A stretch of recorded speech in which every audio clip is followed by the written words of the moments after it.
Hello everyone, and welcome to one of the last sessions of the last 3 days. Unfortunately, I'm not Farhad Al-Haddad, so I'm going to replace Farhad today. My name is Andarakis, and I'm the Senior Strategy Advisor with the Ministry of Culture, specifically with the Music Commission. And today I have the pleasure of welcoming you all and our prestigious speakers in this panel to discuss copyrights for all. But before we start, I thought it was important that we just sort of put a framework to what we're doing. Whenever we start a journey of establishing a music industry, it's all about making sure that we have all the right infrastructure in place. We have all of the right pathways identified. Not that we're going to be able to go through those pathways in a great speed. Understand some of the learnings from other markets that have also started from scratch or started in an inexperienced manner, if that's the right way. And then it's how do we look at building the entire value chain, and I had a great conversation with Spek just behind here, which is it's not just about the performance, it's about how do we get the value chain in place. And obviously the copyright and intellectual property control is a very important part of it. Because unless you're able to monetize your talent, you're not going to be in the industry for that long, right? So at the Music Commission, each element of our strategic plan has some form of element, a very important element that's around copyright and around intellectual property. For most of you who have attended a lot of sessions over the last couple of days, the strategy for the Music Commission is how do we build a business that's going to contribute 1% of the GDP over the next 10 to 15 years, which meets the sort of levels that have been achieved in the UK and the US. How do we create 65,000 direct jobs in this industry? And to do that, we've really been founded on 5 key pillars.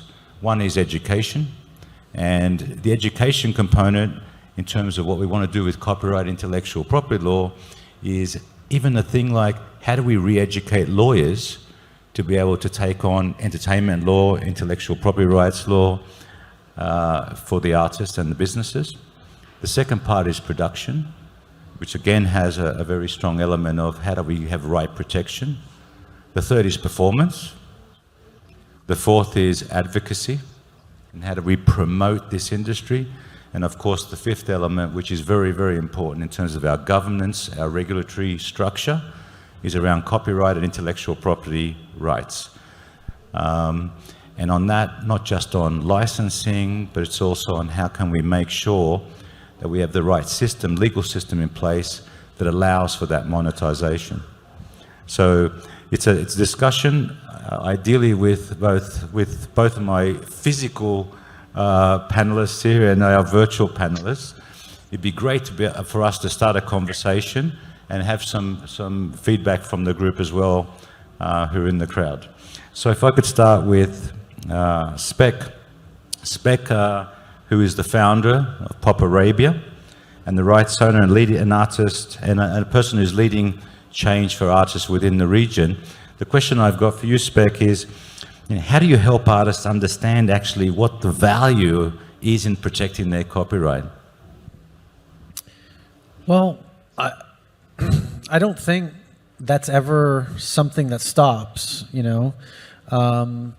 Somebody asked me the other day, I started my career as an artist. I was 17 when I signed my first record deal. And I spent the first 30 years of my life as a recording artist, you know, and as a songwriter. And somebody, might have been Iain, somebody asked me, when did you start to understand the concept around copyrights and publishing?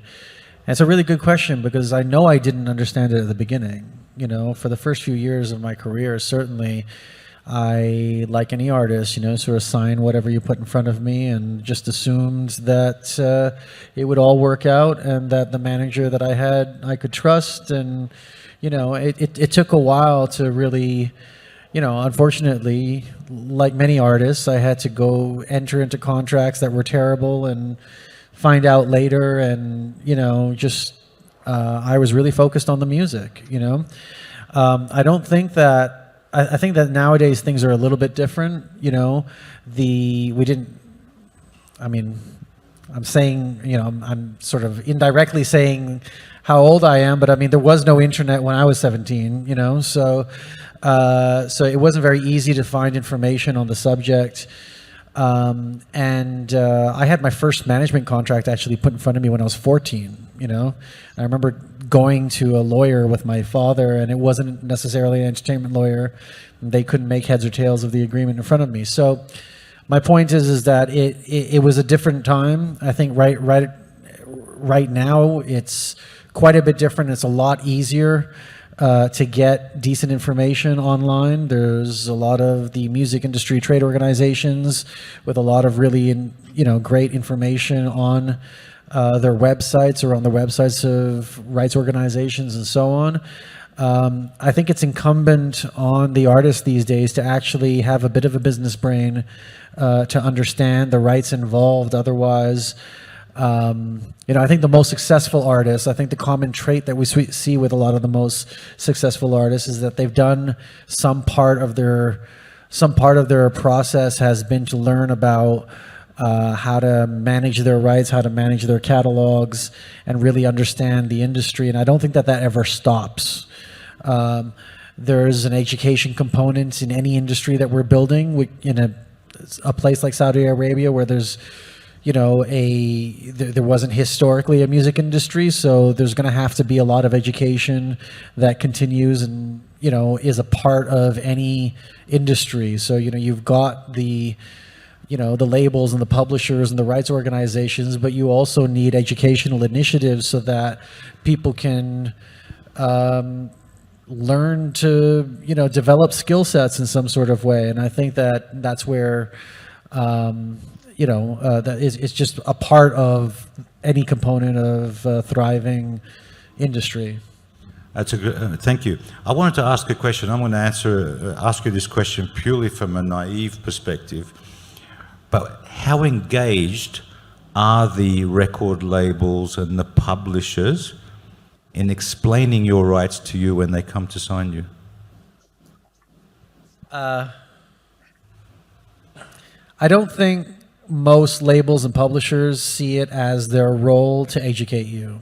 You know, I think that that really boils down to the individuals that you're dealing with, you know, and there are some incredible, you know, great A&Rs out there, and, you know, the people that are there to, you know, I mean, in some cases, some of the A&R people themselves don't really fully understand the scope of how all of these rights work and how everything is impacted.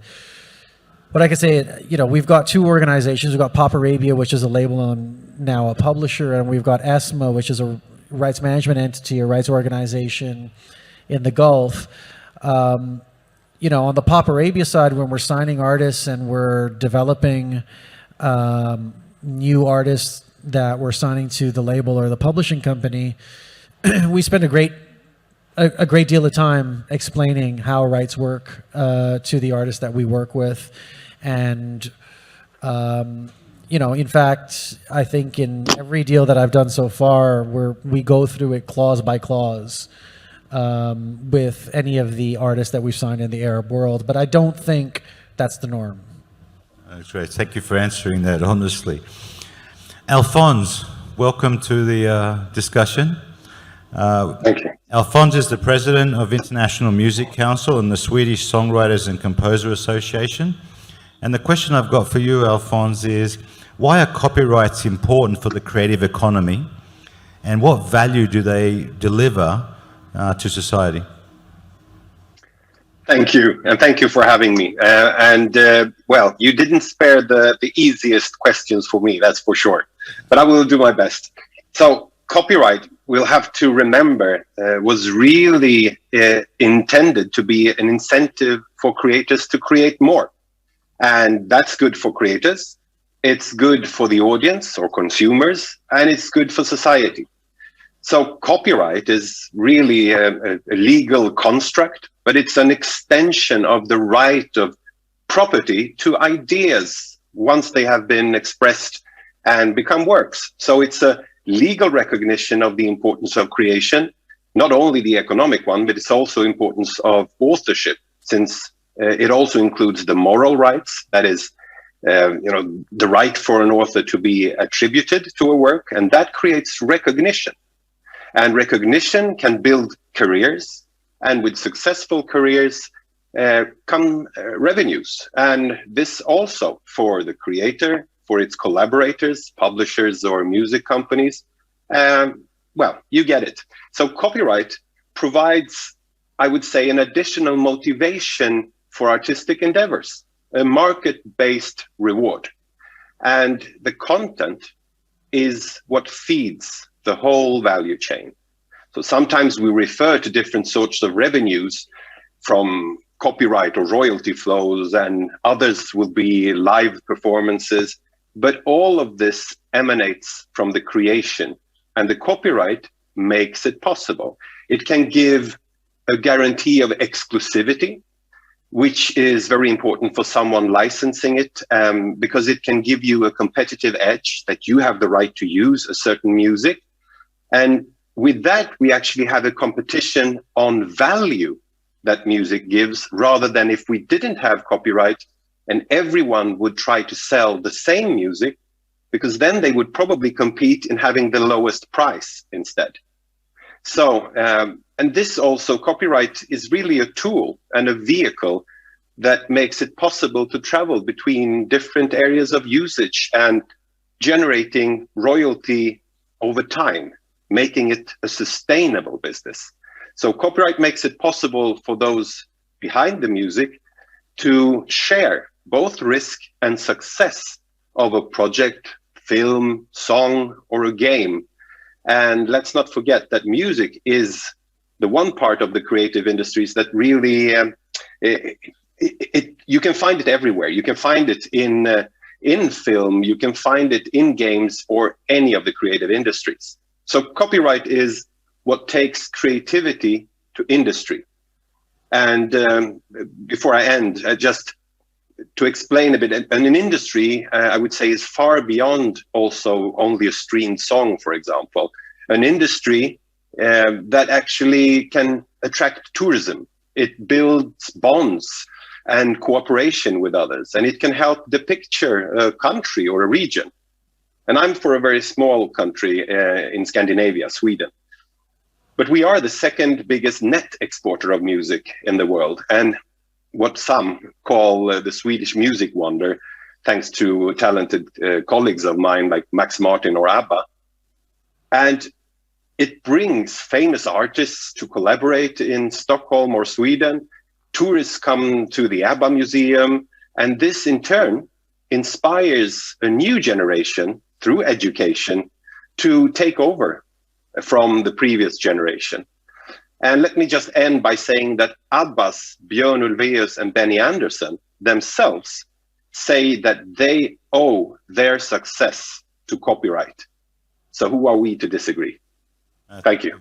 Thank you. It's an excellent response. And from what I'm listening to, I think one of the key messages that comes out of there is that copyright and intellectual property control is a key driver of vitality in content generation. And without content generation, which really is the upstream component of the value chain in the music industry or in the film industry or in the arts industry, we lose that potential to continue to look for new frontiers. So thank you very much for that response, and I'm sure the audience may want to ask you a few questions as we go on. We also welcome Habib Ashur. I hope I pronounced that correctly.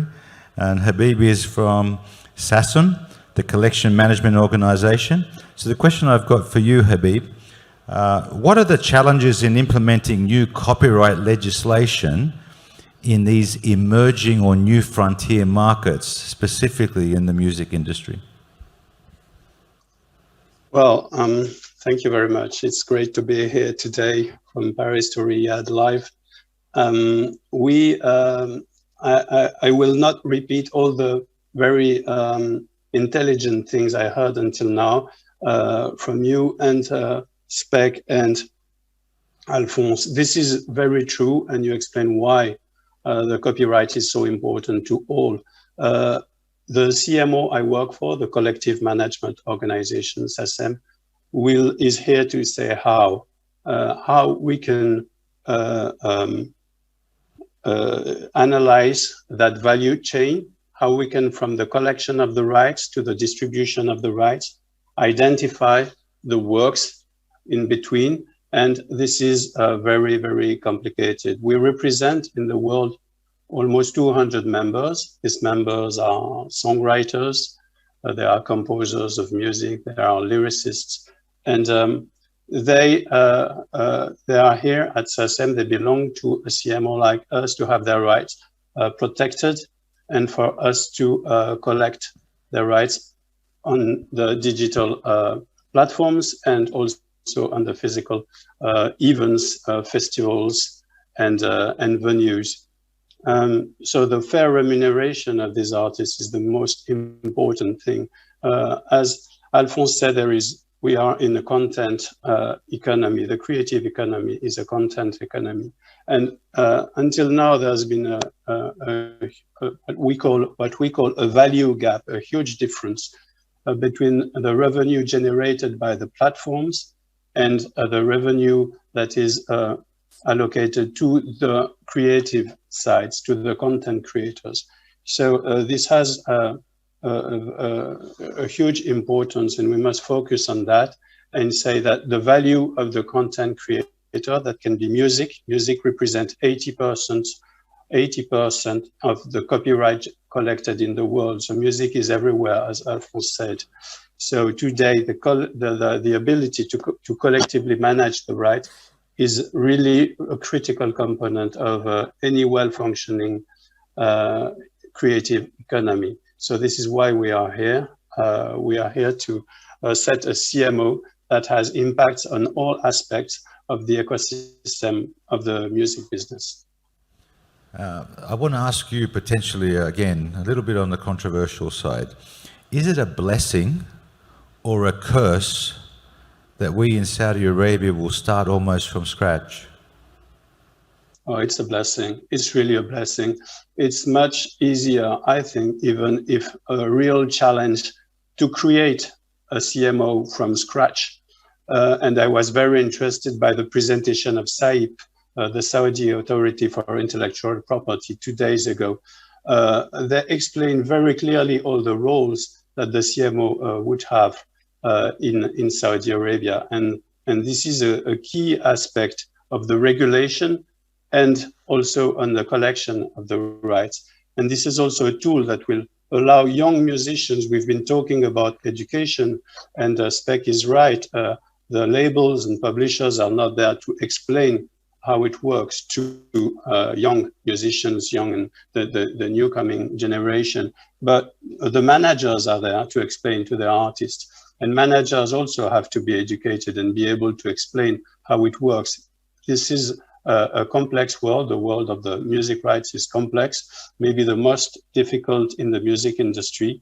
So some people who are mature managers should explain that. So starting from scratch, to come back to your question, is very important, because you can start from education, awareness, communication on the rights. You can explain how it works to a vast majority of the stakeholders, not only to the content creators, and then build it as an exemplary regulation and transparency, operational, efficient CMO.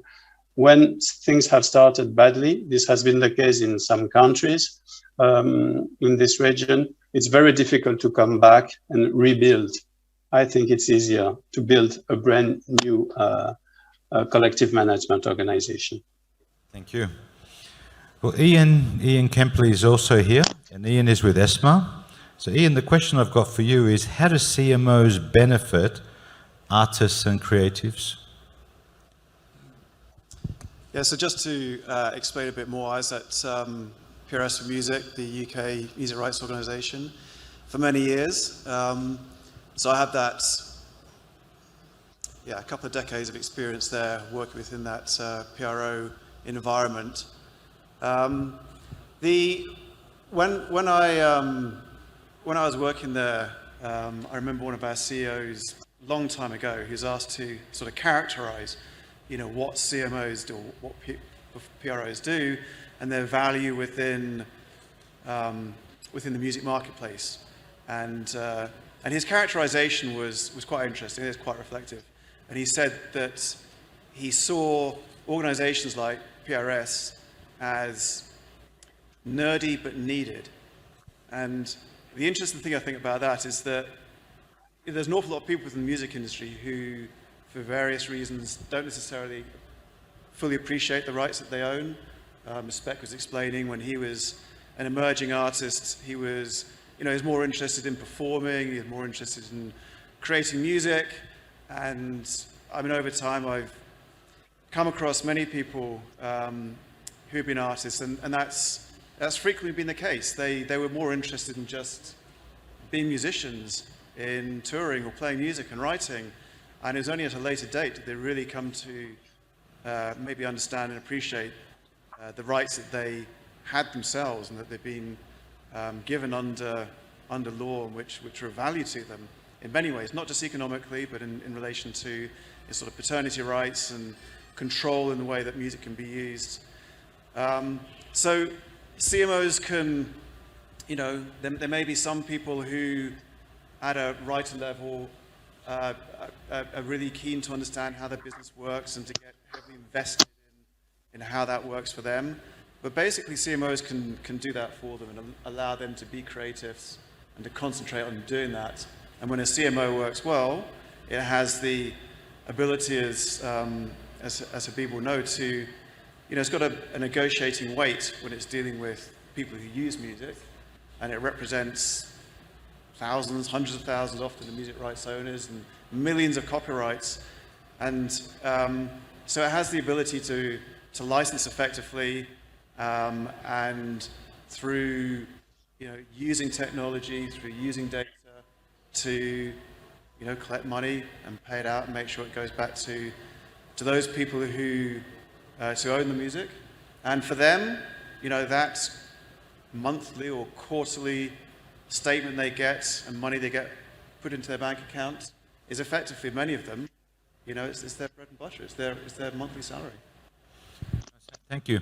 I mean, I might ask this to the group, and maybe Spek, this is something you, as an artist yourself, you might want to take up. For me, as a complete outsider to this industry, like we spoke about earlier, one of the things that dawns on me is that this industry in this region today, and specifically in Saudi Arabia, we don't have those qualified managers of artists. We don't have qualified lawyers for artists. So how do we manage what I think are 3 or 4 aspects of rights, or 3 or 4 aspects of their monetization? Because in my mind, as an artist, I can monetize through physical events. I could monetize through my image rights. I could monetize through my songwriting rights or my performance rights. And I can monetize through sponsorship. How do we get around the fact that we don't have that ecosystem in place to be able to speak to a young 15-year-old Saudi rapper who's about to come out, but he's got a really great hit, and he's created a bit of a cult following on TikTok or what have you, and he's about to break out? How do we manage that without the ecosystem in place? So I've said this before many times in the past, but when I started my career, as a rapper in Canada in the early 90s, that was not the thing to do. Nobody thought that rappers from Canada would be any good or that could be a thing, right?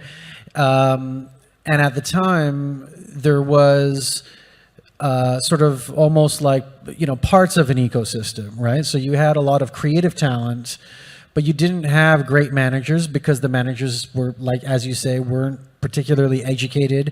Why? Because there was no managers that had managed an artist from obscurity to superstardom. So if you don't have that experience, then how can you sort of, compare yourself to some, you need the experience, right? Same thing with studios, same things with film directors or video directors. That sort of time was really, formative for me as an artist, because Canada at the time was sort of perceived as a country for, rock music and country music, and yet Toronto is probably one of the most multicultural cities in the world. There's a big West Indian population. The biggest West Indian population outside of the West Indies is in Toronto. So there was a heavy hip-hop, dancehall, reggae, R&B scene, yet it was not reflected on radio, on TV, at all in the overall scene. A lot of the people that came out of that scene ended up becoming, there was me, but then I've had friends, a lot of the people that are around the artists that are really big now, Sal, who manages Belly and The Weeknd, and a lot of Drake's team. All these guys a lot of the people in that team were 15 and 16 at the time. They were guys that we were sort of in the scene with, so it's not overnight, but if we take it back to the example of Saudi Arabia, you have right now an unvirtuous cycle, and you have to sort of flip it and turn it into a virtuous cycle. The first part of that is being able to have a career as a songwriter and actually get paid. And if there is a system in place where artists can get paid, then suddenly there's an economy around being an artist. The problem in a lot of the Middle East has been, how do you go to your parents and say, well, I want to be an artist? And they say, what, you're going to live on the street? Or you're going to move to another country, right? Those are the only two options for an artist in a lot of, the countries in our region. So if there is a way to have an economy around actually creating and getting paid for it, then suddenly there ends up being a need for artists to develop, for managers to develop those skill sets. If there's a manager and there's an artist, suddenly there's a label that actually wants to invest in that artist because there's now an economy around that, right? And in some way, even though we are, just starting, and particularly in the Gulf, there's the advent of streaming has meant, when it was a CD business, in much of the region, it was 90% piracy or more. So you made a CD, you knew you were only going to get paid on one out of every 10 of those CDs, right? So even if you did really well and you got played at every radio station and every club was bumping your record, you weren't really going to make any money from that. And so, if you're not making money from it, it's not a career, it's a hobby, right?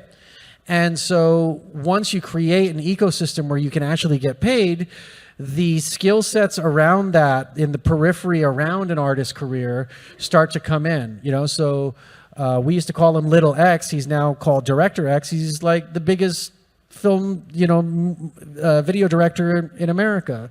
But he was a 17-year-old kid, just come out of film school, interning, and, a lot of the people from that Toronto scene are now big shots in New York and LA and around the world.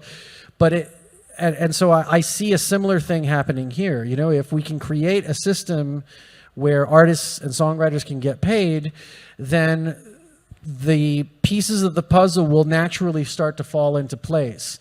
And streaming is going to accelerate that and has already started that. I don't know if all of this would be possible right now without a streaming economy sort of making this an issue and bringing that to the forefront. Because what have we learned from streaming? We've learned that actually when streaming goes around the world, the stuff that people stream is usually is dominated by domestic repertoire in their countries. So suddenly there's people listening, there's artists getting paid, you need a manager, there's no point being a highly qualified music lawyer and moving to Saudi Arabia if there's no clients to pay you, right? But once there are clients to pay you, you will see those lawyers move into the country who have a ton of experience, and they're able to train the other lawyers under them, right? And the same thing with managers, and the same thing with video directors or film directors, or why open a studio if there's no way to get paid because none of the artists have any money to pay to, develop. So it starts with paying the artist and the songwriter. And once you establish that critical component, the rest of the facets of the ecosystem start to fall in place. It's not overnight, but in a place like Saudi Arabia, because of technology, because of streaming, I would say that if you give yourself a 10-year horizon, you're going to start to see a real thriving industry. And then we get to a place where you start to have superstars that export outside of the market. And that's what happened when we started out in the early 90s. There was a whole bunch of rappers that I could name that you've never heard of that were the biggest, that were big in our hood, right? It took 20 years before Drake came along and became the biggest artist in the world. So that's completely possible in a much more condensed period if you focus on getting the main pillars of the infrastructure right. Thank you. Alphonse, while we still have you there, I was interested in when we talked about the creative economy as opposed to just the music industry. But what are some of the, just from your experience, some of the other industry that we can learn from in adjacent industry space that we should be looking at as well when we look at copyright and intellectual property rights? Well, it's a good question, but I would say that the music industry has gone through so many phases, and it has been hit. It has been, hit by piracy, technology that has seen music as the easiest thing to actually, not respect copyright waste. So I would say that it's the other areas looking at music. They are looking at the mistakes that we did, and much more looking at the functioning systems that we have, and also that some of them that Habib talked about as well, with the CMOs and the collective rights management system, because it gives much more maybe than has been described here. It's also a matter of creating balance in the ecosystem, about having a strong counterpart, which is good, but you need to be strong yourself. And that's where you need to have a collective, being able to have collective bargaining, etc. So this is something that also helps the smaller players before they get famous. And by that, having a diversity, it's like with sports. You don't pick, the one that you think will be the most, the best football player in the world when he's 5 years old. You need to have the diversity, and things develop from that. And I would say that I agree with what has been said, that you need to start paying artists and authors, but before that, you need to educate them, and you need to educate others in this ecosystem, because it's only when you see the whole picture where you know how to create something that is sustainable, and that you start thinking long term instead of short term. And I think you have a brilliant opportunity. My Saudi friends and the colleagues that I meet, they're well educated. And you can look on the mistakes that we've done, 100 years of mistakes, and you have a timing where you have technology that actually works. I used to send songs to Denmark, a country very close, in 8-bit quality mono when I did film music. And it took about 3 hours. It takes 50 minutes to fly over there. So that would have been easier with better quality. So I think you have all the opportunities to do this. But education, I would say, is key in this. We need to raise awareness, and awareness also with the customers and the audience, because with awareness, they would see the value and also be able to pay more. That's my take on it. And as a composer, I'm not always answering the questions I get. But you did get an answer. Yeah, no, thank you for that. Because I was going to ask Iain a question before I finally come to Habib. But Iain, it's an interesting one that Alphonse just raised. what is that fine line between a restaurateur or a club or a promoter saying, I'm promoting you, versus you're going to get paid for them using your music in their restaurant or in their club? Yeah, it's a regularly used argument. And when I was at PRS, I headed up the negotiations team for broadcasting, and so I spent a lot of time negotiating with broadcasters. And I can remember negotiating with MTV and them bringing in a team of people to make this pitch, not just verbally, but with a video support about why MTV shouldn't be paying very much in the license fees for its huge array of whatever it was, 25 channels that they're broadcasting, throughout Europe. And they made this big thing about, well, we're promoting music, so it's to the benefit of the artists. And if they didn't have our channels to be able to play their promo videos, then they're the ones who are losing out. So we're doing them a favor, was essentially the message that they wanted to get across. But, clearly there's a value to the artists and to the composers to the extent they're going to be recognized when music's distributed. But that could be on any platform. But the reality is that MTV didn't have a business without music. They had nothing, because 24 hours of, some sort of sound in the background without music would be, just wouldn't work. And that's, it's been equally true across all those sort of broadcast sectors, whether it's been radio or other forms of sort of general TV, when, the value of music is always played down. But the reality is you strip music out of film, you strip it out of TV programming, you take it out of cartoons, whatever it might be, and none of those content pieces are the same. They all lose massive value. It completely changes them. And even though you may not be watching TV to listen to the music, it's a very different experience if you don't have the music there to support, and the way that it can, it can drive the narrative of a story, it can drive your emotional engagement and the way that you feel about something. So, yeah, there's definitely been that case that music is, can be characterized that way, but it's just nonsense. Thank you. Habibi, I'm going to put you on the spot. Imagine a situation now that you are responsible, solely responsible, for establishing this platform in Saudi Arabia. What would be the first thing you would do?